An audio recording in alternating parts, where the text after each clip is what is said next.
దేశంలో రాష్ట్రంలోనే కాదు ఏ ఏ రాష్ట్రంలో ఈ దేశం మొత్తంలో కూడా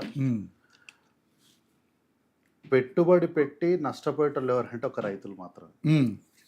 లాభాలు లేకుండా పెట్టుబడులు పెట్టి నష్టపోయేటోళ్ళు ఎవరు ఏ రంగము అంటే అది ఒక వ్యవసాయ రంగం. ఎందుకంటే వాళ్ళకి సాయం చేయడమే తెలుస్తుంది రైతులకు, కానీ ఈ లాభాలు ఆర్జించడం ఇవేం కూడా వాళ్ళకి పెద్దగా తెలియని విషయాలు. అయితే ఈరోజు దీనిపైన మనము చర్చలకు వెళ్ళక ముందుగా తెలుగు జాతిని మొత్తాన్ని కూడా అగ్ర భాగాన్ని నిలబెట్టి శిఖరమైనటువంటి పెద్దలు నట సార్వభౌములైనటువంటి తారక రామారావు గారి 103వ జయంతి సందర్భంగా వారికి హార్దిక శుభాకాంక్షలు. వారి అభిమానులకు, తెలుగు ప్రజలకు అందరికీ కూడా శుభాకాంక్షలు.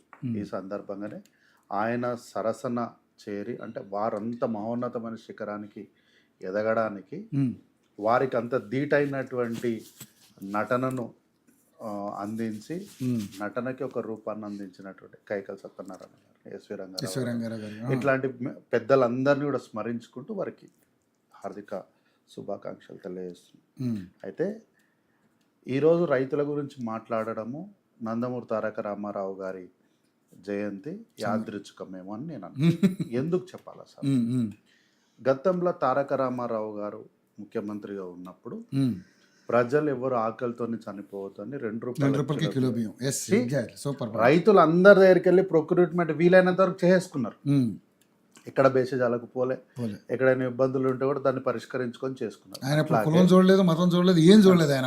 అట్లాగే ఈ రోజు కూడా ఉన్నటువంటి ఈ ప్రజాప్రభుత్వము ఎక్కడ కూడా బేసజాలకు పోకుండా ఎంత ప్రొక్యూర్మెంట్ చేయాల్సి ఉందో అంత ప్రొక్యూర్మెంట్ చేసేసుకుంటుంది.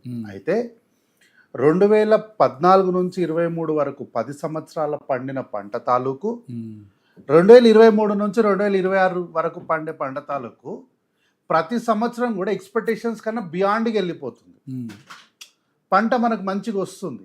అయితే ఎక్కువ పంట వస్తుంది కూడా మేము కొనలేకపోతున్నామని గత ప్రభుత్వాలు చెప్పిన ఏం చెప్తలేము. ఎక్కువ పంట అయినా సరే మేము కొంటాము. ఇప్పుడు అరే సరిగో చూడండి, ఇప్పుడు కాలయాపన చేయడం కాలయాపన ఏం లేదు, ఎంత నష్టం జరిగింది. నష్టాన్ని సరిగో వర్షాలు అకాలంగా కురిసిన వర్షాలు అది ఎవరి మీద కోపంతోనో లేకపోతే ఈ కాంగ్రెస్ ఉందనో బీఆర్ఎస్ ఉందనో అవి అట్లేం చూసి రావు, ఎవరున్న అకాల వర్షాలు వస్తాయి. అయితే గతంలో ఉన్న ప్రభుత్వానికి ఇప్పుడున్న ప్రభుత్వానికి తేడా ఏంది అంటే, గతంలో తడిసిన ధాన్యాలు ఒకే దాని సమస్య ఇంకొకలాగా ఉంటే, ఎండిన ధాన్యాన్ని కూడా తేమ ఉందని తాళ్ళని ఇవన్నీ ఏవో తీసి కటింగ్ చేసి తీసారు. ఈరోజు మా ప్రభుత్వం ఏమంటుందంటే, తడిసిన ధాన్యం అయినా సరే మేము కొంటాము, 100% కొంటాం, మీరు ఇబ్బంది పడకండి. ఎందుకంటే ఎవ్రీథింగ్ అంటే ఎండ్ ఆఫ్ ది డే వచ్చరికి అంత హ్యూమన్ ఇదే జరగాలి. ఎంత మెషినరీ ఉన్నా ఏం చేసినా, ఇప్పుడు మెషినరీ ఉంది కదని చెప్పేసి ఓవర్ నైట్లో మనము ఒక 100 కోట్ల గన్ని బ్యాగులు రావాలి అనగానే రావు, తయారు చేయాలి. సో ఏంది అంటే ఎక్కడ ఇబ్బందులు లేవు. గని బ్యాగులు కొంటున్నారా రైతులు? మీరే సప్లై చేస్తున్నారు? మేమే చేస్తున్నాం, పక్క చేస్తున్నాం. ఎందుకంటే వరంగల్లో చాలా రకాలైనటువంటి వాదనలు విన్నాం మేము. ఎందుకంటే అక్కడ కూడా దందా జరుగుతుంది వల్ల. సార్ ఒకటి చూడండి, ఇప్పుడు ఎగ్జాంపుల్ చెప్తాను. మనకి ఇండియన్ పోస్ట్ కార్డ్ ఉంది కదా, ఇండియన్ పోస్ట్ కార్డ్ దాని ఉద్దేశం ఏంది? వార్తని అక్కడ చేరేయడమే కదా. మరి ఇండియన్ పోస్ట్ కార్డ్ ఉన్నాక స్పీడ్ పోస్టులు ఎందుకు వచ్చినాయి? అంటే స్పీడ్ పోస్టులు అంటే డిటిసి కానీ ఇవన్నీ ఎందుకు వచ్చినాయి? కొరియర్ సర్వీసెస్ ఎందుకు వచ్చినాయి? ఇండియన్ పోస్టే వాడచ్చు కదా. సో ఏంది అంటే ఒక వ్యవస్థ ఉన్నప్పుడు దానికి ఆల్టర్నేట్ వ్యవస్థను సృష్టించడం అనేది మానవ నైజం, దాన్ని ఏం చేయలేము. అందుకే రైతులు మేము ఏం విజ్ఞప్తి చేస్తున్నాం అంటే, మీరు ఎవడో వచ్చి ఏదో చెప్పిన వెంటనే మోసపోకండి.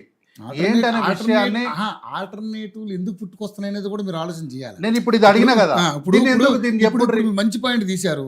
బిఎస్ఎన్ఎల్ ఉంది మనది. అవును, బిఎస్ఎన్ఎల్ ఉన్నప్పుడు ఎయిర్టెల్ ఎందుకు వచ్చింది, వడాఫోన్ ఎందుకు వచ్చింది? నేను అదే అడుగుతున్నా. అంటే గవర్నమెంట్ యొక్క అలసత్వమా ఇక్కడ? ఎందుకు బిఎస్ఎన్ఎల్ ఎత్తేసే పరిస్థితి ఎందుకు వచ్చింది అంటున్నా నేను. సో బిఎస్ఎన్ఎల్ తో పాటు గతంలో ఉన్నటువంటి ప్రభుత్వము యూపీఏ 2, యూపీఏ 1 ప్రభుత్వాలు ఏం చేసినాయంటే సైమల్టేనియస్గా నడిపించినాయి. సరే దీనిపైన ఏకభారం పడకుండా, సరే ఫారెన్ ఇన్వెస్ట్మెంట్స్ వస్తాయి, కొంత మనకు ఫినాన్షియల్ ఎయిడ్స్ తగ్గుతాయి, ఇట్లా ఉంటాయని కొన్ని విస్తృతంగా ఆలోచన చేసి తీసింది. కానీ ఎక్కడ కూడా ప్రభుత్వ రంగ సంస్థలు పూర్తిగా మూసేయలే. బట్ వేరాజ్ నౌ ఈరోజు 700 బిఎస్ఎన్ఎల్ అంటే పూతతో పెట్టి చూసుకోవడం కనిపిస్తలేదు అదే కదా అదే పూర్తిగా తీసుకపోయి జియో కప్ప చెప్పేసి అట్లా ఈరోజు కాంగ్రెస్ ప్రభుత్వం ఏమంటుందంటే మీకు గన్ని బ్యాగులు సరే ఈరోజు ఇవ్వాలి సార్ లెక్క ప్రకారం వాస్తవానికి ఈరోజు ఇవ్వాలి, ఈరోజు రాలేదు, రేపు రాలేదు, బట్ ఎల్లుండి డెఫినెట్గా వస్తాయి, ఎల్లుండి 100% వస్తాయి. మీరు ఈరోజు సాయంత్రం వరకు 5 గంటల వరకు రాలేదు కాబట్టి రేపు పొద్దున 8 గంటలకు పోయి రూపాయి ఉన్న గన్ని బ్యాగ్ని 100 రూపాయలకు కొనేసుకొని మీరు నష్టపోకండి. ఓకే మీరు నష్టపోకండి. వస్తాయి అని భరోసా కల్పించలేకపోతున్నారు. నేనేమంటారు మీకు అట్లాంటి లేదనుకో మీరు మాపై నిరసన చెప్పండి, మమ్మల్ని గట్టిగా అడగండి, ఎప్పుడు వస్తాయని చెప్పి మాత్రం కొట్లాడుండ్రి, మీకు మేము సమాధానం చెప్పడమో. కొట్లాడే పరిస్థితి ఎందుకంటే కొట్లాడడం అంటే నాట్ అబౌట్ ఫైటింగ్ సార్. అదే సార్, అన్ని సార్లు అడిగించుకోవాల్సిన అవసరం ఏముందని కదా అంటున్నాను నేను. ఇప్పుడు ఓవర్ నైట్ లో మనము 1 కోటి గన్ని బ్యాగులు రావాలే అనగానే మనం మంత్రదండం కాదు, ఇది ఇట్లా ఇట్లా అనగా. సో ఇప్పుడు మనం గన్ని బ్యాగులు ఇప్పుడు 1,00,000 గన్ని బ్యాగులు వేస్తాం సార్. ఈ గన్ని బ్యాగులు బయటకు పంపించినాక మళ్ళీ ఎన్ని గన్ని బ్యాగులు రిటర్న్ వస్తాయి, కొన్ని డ్యామేజ్ అవుతాయి, కొంతమంది దొంగలు ఎత్తుకపోతారు, కొంతమంది అమ్ముకుంటారు, ఏమైనా అంటే పాడైపోయినాయి అంటారు. సో రకరకాలుగా ఉంటాయి. సో ఈ అన్నిటి నేపథ్యంలో మీరు మమ్మల్ని ప్రశ్న అడగడానికి మీకు హక్కు లేదు అని మేము అంటలేము. మీరు మమ్మల్ని అడగవచ్చు, అతను కొట్లాడవచ్చు. ఈరోజు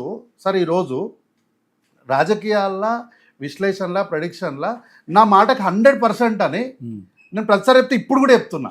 ఎందుకు చెప్పాలన్నా, మొన్న మనమే కదా ఇదే వేదిక పైన ఏం మాట్లాడుకున్నాము, కొన్ని విషయాలపైన బీజేపీ బీఆర్ఎస్ చాలా సెన్సిటివ్ విషయాలను టచ్ చేసి రాజకీయం చేయబోతుంది అని మనమే మాట్లాడుకున్నాం లాస్ట్ నినాక మొన్న వచ్చినప్పుడు. మనం ఈరోజు మాట్లాడినాము, తెల్లారేసరికి బాల్కసుమన్ మాట్లాడిన విషయాలు మనం అందరం విన్నాం కదా. సో ఈరోజు నేనేం చెప్తలేను సార్, నా వ్యాఖ్యలు కావి, సాక్షాత్తు బాల్కసుమన్ గారే చెప్పిండ్రు. ఏంటి ధర్నా చేద్దాం రండి అంటే రైతులు వస్తలేరు. ఎందుకు వస్తలేరు? రైతులు వడ్లు అమ్ముకుంటారు, ప్రభుత్వం కొనుక్కుంటుంది, ఎమ్మెల్యేలు అధికారుల చుట్టూ ఆ కార్యాలయాల చుట్టూ తిరుగుతూ వాళ్ళ బిజీలు ఉన్నారు. మీకు అలా అర్థమైందా? ఏంటిది అలా అర్థం కాదు సార్, అలా అర్థం అయ్యేది కాదు, అదే నిజము, అదే నిజమంటారా? అదే నిజము. వీళ్ళు కాదు, అదే నిజము. వీళ్ళు రాజకీయానికి అనుకూలంగా వాళ్ళకి తిప్పుకున్నట్టు చెప్పుకున్నారేమో అని అదే నిజము. రైతులు వడ్లు అమ్ముకుంటున్నారు అంటే వడ్లు అమ్ముకోవడంలో రైతులు బిజీగా ఉన్నారు, దాన్ని కొనడంలో ప్రొక్యూర్ చేయడంలో ప్రభుత్వం బిజీగా ఉంది. ఈ మధ్యలో ఏంటి, ఇప్పుడు మనం ఉన్నాం సార్, ఆ పనులలో వాళ్ళు బిజీగా ఉంటే మనకి డిస్కషన్ అవసరం లేదు. ఇప్పుడు ఒక 1000 క్వింటాల్ పడింది సార్, ఒకే రోజు 1000 quintal we cannot do. So ఒక రోజు ఏమవుతుంది, ఒక 10 క్వింటాలు 15, అంటే నేను ఎగ్జాంపుల్ చెప్తున్నా, మళ్ళీ రోజుకు 10 క్వింటాలేనా అని క్వశ్చన్ అడగొద్దు, ఎగ్జాంపుల్ చెప్తాను. సో 1, 2, 3 కొన్నిసార్లు ఏమవుతుంది అంటే మనకి ఎక్కువ ఎనర్జీ ఉండడం వల్ల ఒక రోజు ఒక 10 క్వింటాలు ఎక్కువ కొనొచ్చు, రోజు తక్కువ కొనొచ్చు. సో 1000 క్వింటాలు పూర్తి అయ్యేసరికి వారం అయ్యే దగ్గర కొన్నిసార్లు ఇంకో 10 రోజులు అవుతుందేమో. సో రైతులు అనేటోళ్ళకు ఇబ్బంది ఎట్లా, కొనడంలా కొంత జాప్యం జరుగుతుంది. ఇప్పుడు మనం వడ్డీ ఇట్లా బ్యాగ్ పెట్టంగానే ఇది 12 కిలోలు అనేటాలకు 12 కిలోలు అన్నారు, అక్కడ వాదన జరుగుతుంది. లేదు 12 కాదు 13 అని కూడా అంటాడు, లేదు కొంచెం తక్కువ ఉంది ఆయన ఎక్కువ వేస్తున్నాడు అంటే డిస్కషన్ టైం వేస్ట్ జరుగుతుంది డెఫినెట్గా. సో వీటన్నిటి నేపథ్యంలో రైతులు అమ్ముకోవడంలో బిజీగా ఉన్నారు, అధికారులు కొనడంలో బిజీగా ఉన్నారు. ఈ జాప్యం అనే పాయింట్ ఉంది చూడండి, ఈ జాప్యం అనే దాన్ని సమన్వయం చేయడానికి ఎమ్మెల్యేలు కార్యాలయాల చుట్టూ అధికారుల చుట్టూ ఎక్కడైనా రైతులు పోయినప్పుడు సార్ మా వడ్లు కొంటలేరు సార్ అని నిలదీసినప్పుడు రాజగోపాల్ రెడ్డి గారు ఏమన్నారు మీరు విన్నారు కదా, క్షమించండి కొంచెం లేట్ అవుతుంది, బేషరతుగా చెప్పినాం మేము. ఎదువా మేము అనలే, దాదా సార్ కాల్మొక్కు వీడియో గుర్తుంది కదా మీకు, ఎర్రబల్ దయాకర్ రావు గారిది, దాదా సార్ కాల్మొక్కు పో అట్లా మేమేం చేస్తలేం, క్షమించండి లేట్ అవుతుంది, బేషరతుగా ఒప్పుకుంటున్నాం. రైతుల మీద మాకేముంటుంది సార్, రైతుల మీద గెలవాలని, రైతుల మీద మా అధికారాన్ని చూపెట్టాలని మాకేముంటుంది? మా కొట్లాట ఎవరితోనా, బీజేపీతోనా బీఆర్ఎస్తోనా, వాళ్ళతోనే కొట్లాడతాం, చాతి అన్నిచ్చి కొడతాం, కానీ రైతులతోనే చేయం, అడుగుతాం మేము, మాకు ఇబ్బంది ఏం లేదు. సో ఈ నేపథ్యంలో బాల్కసుమన్ చెప్పిండు కదా. సో వీళ్ళు ఎందులో బిజీగా ఉన్నారు, వ్యాసాలు రాయడంలా, మిలిటెంట్ యాక్టివిటీ ఎట్లా చేయాలనే ఆ ప్రణాళికలు ఎట్లా కట్ చేయాలని దానిపైన వీళ్ళు బిజీగా ఉన్నారు, ఎట్లా తగల వాళ్ళు బిజీగా ఉన్నారు. అయితే ఇది బాల్కసుమన్ గారి అంశం. మన సిటీకి వస్తే నేనేమంటలేను, సాక్షాత్తు తలసాని శ్రీనివాస్ యాదవ్ గారు చెప్పారు, సీనియర్ శాసనసభ్యులు, రాజకీయ నాయకులు, మంత్రివర్యులు, క్యాబినెట్, మేము పనుల కోసము ఏ మంత్రి దగ్గర కూడా పైరవికి పోతారేమో, మాకు పనులు అవుతున్నాయని. సో ఈ రాష్ట్రంలో ప్రతిపక్ష ఎమ్మెల్యేలు సంతోషంగానే ఉన్నారు, రైతులు సంతోషంగా 100% అని మళ్ళీ అడగొద్దు, మైట్ నాట్ 100%. సంతోషంగా ఉన్నారని మరి మీరు జస్టిఫికేషన్ చెప్పకండి, సంతోషంగా ఉన్నారు అనకండి. నేనేమో డిస్కషన్ వేస్ట్, నేను ఉండదు గదే అంటున్నా. ఇప్పుడు డిస్కషన్ ఎందుకు అవుతుంది అంటే బాలకసుమన్ పరిష్కారం కూడా చెప్పిండు, గిట్లా చేద్దాం రండి అంటే 5 మంది రైతులు వచ్చారు, 80-70 మంది మనోళ్ళే ఉన్నారని ఆయనే చెప్పిండు. అవును, మరి ఇంకేంది ఇక్కడనే అయిపోయింది అంటే ఇక్కడ సమస్యలు ఏమైతున్నాయి అంటే కృత్రిమంగా సృష్టించబడుతున్నాయి. అంటే దాన్ని ఆ విధంగా మీరు వాడుకుంటున్నారు అన్నా నేను. అది అంశం మేము వాడుకోవడం ఆయన ఎందుకు రావట్లేదంటే వాళ్ళు లబోదిబోమని మొత్తుకుంటున్నారు, అక్కడ ప్రాబ్లం ఉందని. అందుకని బాధతో రాకపోవచ్చు కదా, మీరు దాన్ని ఎందుకు వాడుకుంటున్నారు ఇట్లా? నేను ఏమంటున్నా, ఇప్పుడు 100 మందిలా అంత పెద్ద చెన్నూరు నియోజకవర్గంలో వీళ్ళు రండి అంటే వచ్చిన వాళ్ళు ఎంతమంది? 5 మంది రైతులు. అంటే 95 మందికి సంతోషంగా ఉన్నారు, 5 మంది మాత్రమే ఇబ్బందులు ఉన్నారు. ఈ 5 మందికి వెనకాల 5 మంది అంటే 5 మంది రైతులు అనుకుంటున్నారు, కలగొట్టుకుంటున్నారు. అందుకని అంటున్నారు ఎగ్జాంపుల్ నెంబర్స్ అన్ని ఎగ్జాంపుల్ ఆయన కూడా ఎగ్జాంపుల్ చెప్పాడు. సో 5 మంది అంటే అక్కడ మరి అంతేగా ఓవరాల్ గా పర్సంటేజ్ చూసి తక్కువ మంది ఉన్నారనే కదా. తక్కువ మంది రైతులు ఉంటున్నారు, ఎక్కువ మంది కార్యకర్తలు నిలబడుతున్నారు. దానివల్ల ఏమైతుంది అంటే ఇగో మేము పెద్దగా ఏదో చేసేసామని వాళ్ళు కలరింగ్ ఇచ్చేసరికి మనకు నిజంగానేమో అని చెప్పి వెరిఫికేషన్ చేసుకోకుండా మనము నిజమేమో నమ్మేసేసరికి ఈ విధంగా వెళ్తుంది. సో రైతులు మా పక్షాన మా పాలన పట్ల ఎక్కడో ఒక దగ్గర సంతృప్తిగానే ఉన్నారు, ప్రతిపక్ష ఎమ్మెల్యేలు సంతృప్తిగానే ఉన్నారు. ఇబ్బందులు ఎవరున్నారు అంటే బీజేపీ బీఆర్ఎస్ పార్టీ రాజకీయం చేయడంలో అలా సోషల్ మీడియాలో పోస్టులు చేసి అలా సోషల్ మీడియాలో ప్రమోట్లు చేసుకోవడానికి వాళ్ళు బిజీగా ఉన్నారు తప్ప ప్రజలు ప్రతిపక్ష ఎమ్మెల్యేలు వీళ్ళందరూ కూడా, అంటే ఎమ్మెల్యేలు అంటే ఎవరు మళ్ళా వాళ్ళ పార్టీలు ఉన్న వాళ్ళు కూడా సంతోషంగానే ఉన్నారు. సంతోషంగా లేని వర్గం మాత్రం మీ మీద అంతే. లేని వర్గం అంటే ఎవరు? రాజకీయాలు చేయాలి. రైట్. బత్స శ్రీనివాస్ గారు నమస్తే. బత్స శ్రీనివాస్ గారు నమస్తే. నమస్తే సార్. ఏంటి మరి రైతుల విషయంలో కాంగ్రెస్ ప్రభుత్వం చిత్తశుద్ధితో మేము పనిచేస్తున్నాం అని చెప్పి మాట్లాడుతూ ఉంది. మరి 90% కొనుగోలు జరిగిపోయినాయి, ఒడ్ల విషయంలో అధిక దిగుబడి వచ్చింది అని చెప్పేసి మాట్లాడుతూ ఉన్నారు. సో మరి ఈరోజు చూస్తే రైతులందరూ కూడా కళ్ళాల్లో కన్నీళ్లు పెట్టుకుంటున్నటువంటి పరిస్థితి కనబడుతుంది. ఎందుకంటే నీళ్లతో నిండిపోయి వరి కుప్పలన్నీ కూడా నానిపోయి కొనుగోలు కేంద్రాల్లో మగ్గుతున్నటువంటి పరిస్థితి కనపడతా ఉంది. రైతులు ఆక్రందనలు అయితే తెలంగాణ రాష్ట్రం మొత్తం కూడా ఘోషిస్తున్నటువంటి పరిస్థితి కనపడుతుంది. మరి కాంగ్రెస్ ప్రభుత్వం మేమంతా కూడా పర్ఫెక్ట్గా చేస్తున్నాము,